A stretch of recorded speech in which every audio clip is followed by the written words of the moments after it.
Hello guys, welcome back. फिर से हम आपका एक मर्तबा स्वागत करते हैं हम अपने यूट्यूब चैनल लर्निंग हब पर। आज हम आपके सामने नई वीडियो लेकर के आए हैं और आज के वीडियो में हम जानेंगे यूजेस ऑफ देयर, कि देयर का यूज़ कहाँ किया जाता है और इसके मीनिंग क्या होते हैं और किस तरीके से इनका यूज़ किया जाता है, और इनको जब यूज़ किया जाता है तो इनकी मीनिंग क्या होती है। क्योंकि देयर का यूज़ जो है ना, हम कहीं पर भी कर सकते हैं और इसकी मीनिंग कहीं पर मीनिंग होता है और कहीं पर इनके मीनिंग नहीं होते हैं। तो इसके बारे में आज पूरे डिटेल्स के साथ जानेंगे और इनके यूज को अच्छे से जानेंगे। चलिए तो शुरू करते हैं, लेट्स बिगिन।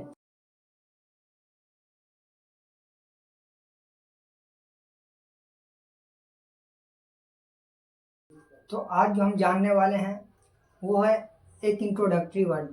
इंट्रोडक्टरी वर्ड में है देयर। देखिए, सबसे पहले देयर का माना होता है वहाँ, लेकिन जब हम इसको इंट्रोडक्टरी वर्ड के तौर पे यूज़ करते हैं, यानी जब हम किसी चीज़ को इंट्रोड्यूस कर रहे होते हैं किसी चीज़ के बारे में या फिर किसी पर्सन के बारे में, तो उसके लिए जब हम देयर का यूज़ करते हैं तो वहाँ पर देयर का कोई मीनिंग नहीं होता, वो मीनिंगलेस होता है। बट एज अ सब्जेक्ट वहाँ पर इसको यूज़ किया जाता है देयर को। तो सबसे पहले हम ये जानेंगे कि देयर का मतलब क्या होता है और देयर कहाँ कहाँ पर यूज़ किया जाता है। देखिए, जब बात किसी अनसर्टेन पर्सन या वस्तु की हो तो देयर का यूज़ करते हैं।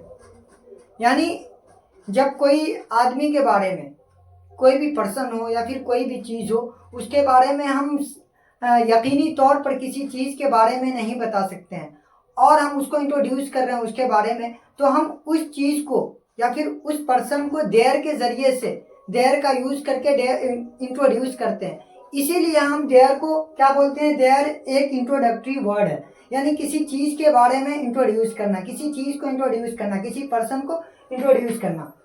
जैसे there is a chair in my house. अब यहाँ पे क्या है कि हमको चेयर के बारे में बताना था, चेयर के बारे में ये बताना था कि चेयर हमारे घर में है, चेयर मेरे घर में। तो चेयर को जब इंट्रोड्यूस किया ना, तो चेयर एज अ चेयर के लिए यहाँ पे कोई सब्जेक्ट नहीं था, तो हम एज अ सब्जेक्ट देयर को जो है ना एज अ सब्जेक्ट यूज किए हैं और देयर यहाँ पर एज अ सब्जेक्ट आ रहा है।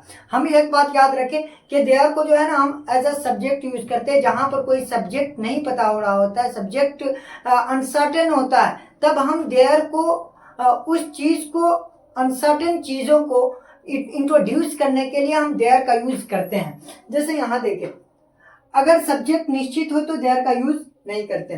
There is a chair in my house. अब यहाँ पे चेयर को हमें इंट्रोड्यूस करना था, तो उसके लिए हम सब्जेक्ट किसको बना दिए, देयर को बना दिए। देयर एक इंट्रोडक्टरी वर्ड था, यहाँ हमें पहले से पता था। इसी तरीके से there is a boy in the room. अब यहाँ पे एक ये पर्सन है, बॉय क्या है, पर्सन है, हमें इसको इंट्रोड्यूस करना था, तो इसीलिए हम क्या, किस चीज का यूज किए, देयर का यूज किए। There is a boy in the room. हम इस तरीके से बहुत सारे सेंटेंस बनाते हैं। अब जैसे एक सेंटेंस यहाँ, एक लड़का है, एक लड़का, हमें एक लड़का, इस लड़का को इंट्रोड्यूस करना था। अब हम जब इसकी इंग्लिश बनाते हैं, इसको जब बोलेंगे तो ऐसे बनाएंगे, a boy is, a boy is. तो ये जो है ना अ बॉय इज, ये रॉन्ग हो जाएगा, ये क्या हो जाएगा, गलत हो जाएगा। क्यों? क्योंकि यहाँ पे सब्जेक्ट नहीं है, तो सब्जेक्ट जो हम लाएंगे ना, जिसके लिए सब्जेक्ट लाएंगे वो देयर का यूज करेंगे। किसका यूज करेंगे, there is a boy, there is a boy, एक लड़का है। इसी तरीके से हम बोलते हैं एक राजा था, there was a king, there was a king. एक रानी थी, देयर वॉज अ क्वीन। इसी तरीके से हमको बोलना था कि रूम में कुर्सियां थी, there were chairs in the room. इसी तरीके से बहुत सारी चीजों को जब हम इंट्रोड्यूस कर रहे होते हैं और वहां पे सब्जेक्ट का नहीं पता चल रहा होता, तो हम वहां पर सब्जेक्ट के तौर पे देयर का यूज कर सकते हैं अक्सर और बेशतर। क्योंकि एक बात याद रखें कि देयर का यूज बहुत ज्यादा होता है और बहुत ही इंपॉर्टेंट है ये देयर का यूज करना। क्योंकि हम अक्सर और बेशतर जब इंग्लिश बोल रहे होते हैं और हिंदी से इंग्लिश जब बना रहे होते हैं, वहां पर हम किसी चीज, अक्सर और बेशतर सेंटेंस में ऐसा होता है कि हमें सब्जेक्ट का नहीं पता चल रहा होता है, तो वहां पे हम देयर का यूज करते हैं, उस चीज को, उस वस्तु को इंट्रोड्यूस कर सकते हैं। तो उम्मीद करते हैं कि आपको ये देयर का यूज करने आ गया होगा। अब देखें, इसी तरीके से अगर सब्जेक्ट निश्चित हो तो देयर का यूज नहीं करते। अगर हमें सब्जेक्ट निश्चित पता हो कि हाँ ये सब्जेक्ट है, तो वहां पर हम देयर का यूज नहीं कर सकते। हमको जैसे बताना हो कि राम ये है, राम वहां है, जैसे Ram is at home, Ram घर पे है, राम घर पर है, तो यहाँ पे सब्जेक्ट का पता है, निश्चित है, तो हम उसके साथ देयर का यूज नहीं करते हैं। लेकिन हमें यह बताना हो कि कोई राम है तो there is Ram in the class, there is Ram in the class. अब यहाँ पे हम देयर का यूज करेंगे क्योंकि हमें सब्जेक्ट का निश्चित पता नहीं है, कंफर्म पता नहीं है, सर्टेन नहीं है कि कौन सा राम, तो उसके लिए हम देयर का यूज करेंगे। There is queen in the city, कोई रानी है किसमें, शहर में। तो इसके साथ हम देयर का यूज करेंगे क्योंकि यहाँ पे सब्जेक्ट सर्टेन नहीं है, अनसर्टेन है, तो उसके साथ हम देयर का यूज करेंगे उसको इंट्रोड्यूस करने के लिए।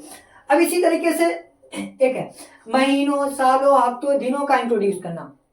देखें, महीना को इंट्रोड्यूस करना हो, साल को इंट्रोड्यूस करना हो, डेज को इंट्रोड्यूस करना हो, इन सब को इंट्रोड्यूस करने के लिए हम देयर का यूज करते हैं। जैसे बोलते हैं ना, हफ्ते में इतने दिन है, हफ्ते में इतना दिन होता है, महीने में इतने दिन होते हैं, साल में इतने दिन होते हैं, साल में इतने महीने होते हैं। तो इन सबको, जैसे महीने में इतने हफ्ते होते हैं, तो इन सबको इंट्रोड्यूस करने के लिए हम किस चीज का, सब्जेक्ट का जो यूज करेंगे, देयर का यूज करेंगे। जैसे देखें, there are 5 days, there are 365 days, there are 365 days in a year, एक साल में। अब यहाँ पे हम डेज को इंट्रोड्यूस कर रहे हैं, डेज के बारे में बता रहे हैं, तो उसके लिए जब हम इस डेज को इंट्रोड्यूस करेंगे एक साल में, तो उसके लिए जो है ना, हम सब्जेक्ट जो लाएंगे, देयर लाएंगे। क्या लाएंगे, there are 365 days in a year, यानी एक साल में 365 दिन होते हैं। There are 365 days in a year. लेकिन अगर हमको ये बोलना हो कि एक लीप ईयर में कितने दिन होते हैं, there are 366 days in a leap year, यानी एक साल, एक लीप ईयर वाले साल में जो होता है वो 366 दिन होते हैं। इसी तरीके से there are 7 days in a week, there are 7 days in a week, एक हफ्ते में 7 दिन होते हैं। ये सब हम क्या कर रहे हैं कि डेज को इंट्रोड्यूस कर रहे हैं, डेज के बारे में बता रहे होते हैं। जैसे हमको बोलना हो कि एक महीने में 4 हफ्ते होते हैं, there are 4 weeks in a month, जनवरी में कितने दिन होते हैं, there are 31 days in January, there are 31 days in जनवरी।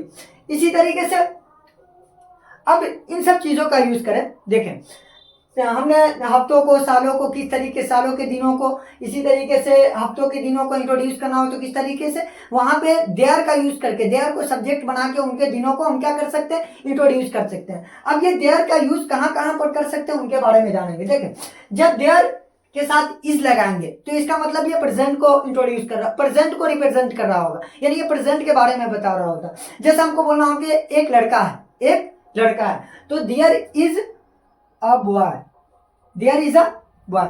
जब हम प्रेजेंट के बारे में बात कर रहे होते हो, एक के बारे में बात कर रहे होते, तो वहां पे देयर इज अ बॉय लगाएंगे। क्या लगाएंगे, क्योंकि एक प्रेजेंट के बारे में बात कर रहे हैं। इसी तरीके से एक से ज्यादा आ जाए, क्या आ जाए, बहुत सारे लड़के हैं, तो there are many boy, there are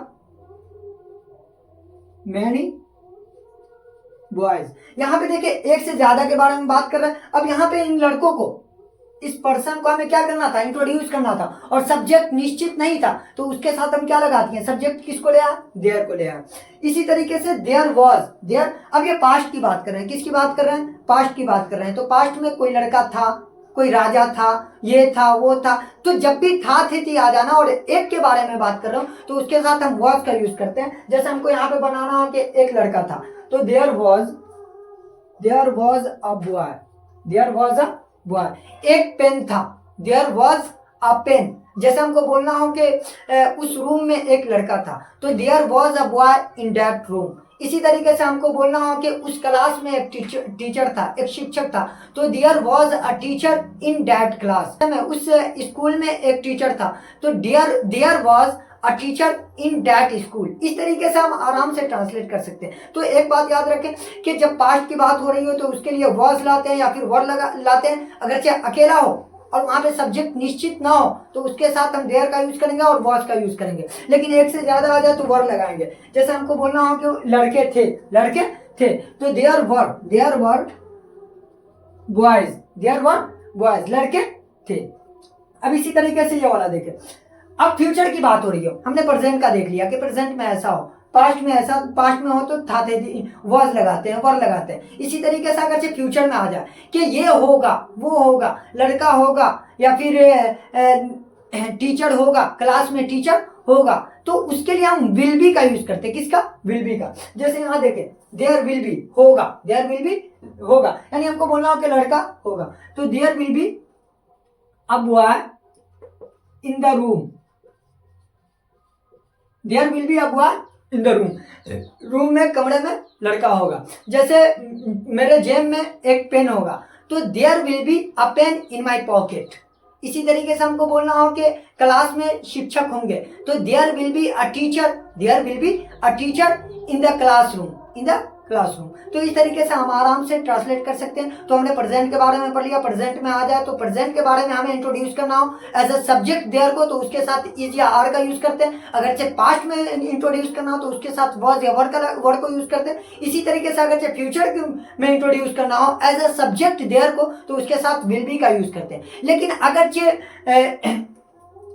can be का, कैन का यूज करना हो, किसका? कैन का। यानी हम ये प्रोबेबिलिटी बता रहे होते हैं किसी के बारे में, यानी हमारे पास वो एबिलिटी होती है कि, या फिर हम कंफर्मेशन के साथ बता सकते हैं कि ऐसा हो सकता है, वहां पर ये हो सकता है, कंफर्मेशन हो यानी एबिलिटी हो, तो उसके साथ हम क्या लगाते हैं? कैन का यूज करते हैं। किसका यूज? कैन का यूज। देयर, जैसे हमको किसी चीज के बारे में, एबिलिटी के बारे में बताना हो और देयर का यूज एज अ सब्जेक्ट वहां पे यूज करना हो ना, तो उसके साथ हम कैन का यूज करते हैं। जैसे देखें, अब यहाँ पे बताना हो कि एक लड़का हो सकता है, रूम में एक लड़का हो सकता है, there can be a boy, there can be a boy in the room, there can be a boy in the room, room में एक लड़का हो सकता है। तो यहाँ पे हम कंफर्मेशन के साथ बता रहा है कि हाँ हो सकता है, ऐसा हो सकता है, तो वहां पे हम किसका यूज करते हैं? कैन का यूज करते हैं। ओके, जैसे हम बोले कि हमारे जेब में एक पेन हो सकता है, तो there can be a pen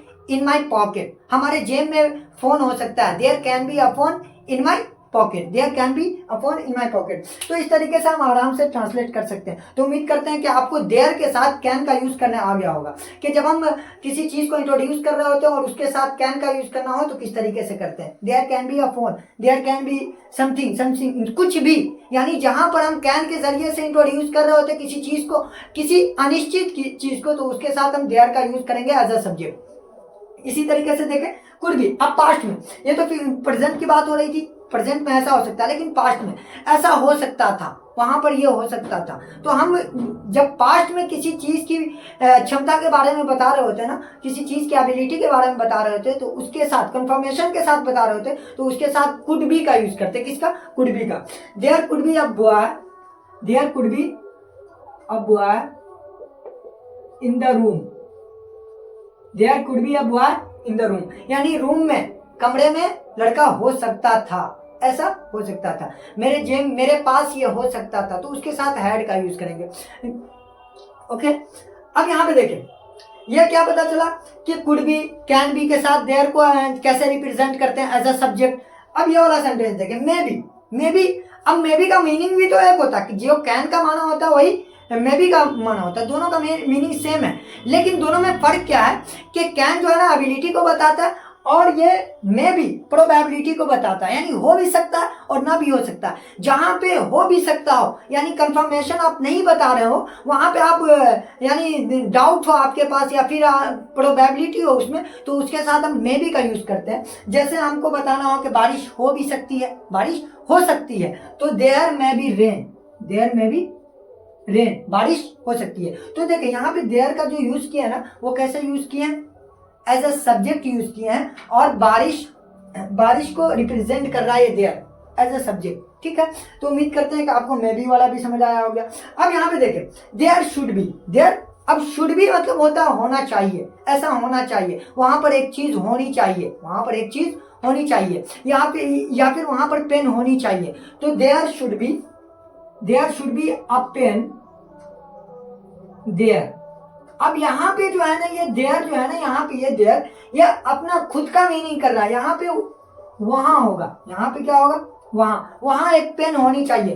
तो ये जो देयर है ना, ये वाला देयर, ये क्या कर रहा है कि एज अ सब्जेक्ट आ रहा है, ये इंट्रोड्यूस कर रहा है ये इंट्रोड्यूस कर रहा है इस पेन को, ये इंट्रोड्यूस कर रहा है, ये इस पेन को बता रहा है, इस पेन के बारे में बता रहा है। लेकिन ये जो देयर है ना, ये खुद का मीनिंग दे रहा है, ये एक प्लेस को बता रहा है, ये वाला देयर क्या बता रहा है? एक प्लेस को बता रहा है कि वहां पे ये चीजें हो सकती है। तो जो चीज जब देयर खुद का मीनिंग दे रहा होता है ना, तो वो वहां पर किसी प्लेस को कंडक्ट कर रहा होता है, किसी प्लेस के बारे में बता रहा होता है। लेकिन जब एज अ सब्जेक्ट आता है, एज अ सब्जेक्ट यूज किया जाता है देयर का, तो वहां पे कोई मीनिंग इसके नहीं होते। इसी तरीके से देयर सीम्स टू बी, ऐसा लगता है, यानी मालूम पड़ता है कि ये हो सकता है। ऐसा बोलते हैं ना कि मालूम पड़ता है कि वो एक लड़का है, मालूम पड़ता है। There seems to be a boy, there seems to be he is a boy, he is a boy, मालूम पड़ता है कि वो एक लड़का है। तो इस तरीके से हम आराम से किसी भी देयर का एज अ सब्जेक्ट यूज कर सकते हैं। तो उम्मीद करते हैं कि आपको देयर का अफर्मेटिव यानी पूरे अफर्मेटिव वाले सेंटेंस समझ आ गए होंगे। तो उम्मीद करते हैं वीडियो आपको अच्छे से समझ आ गई होगी। अगर ये वीडियो अच्छी लगी हो तो अपने दोस्तों तक जरूर शेयर कीजिएगा। Thank you.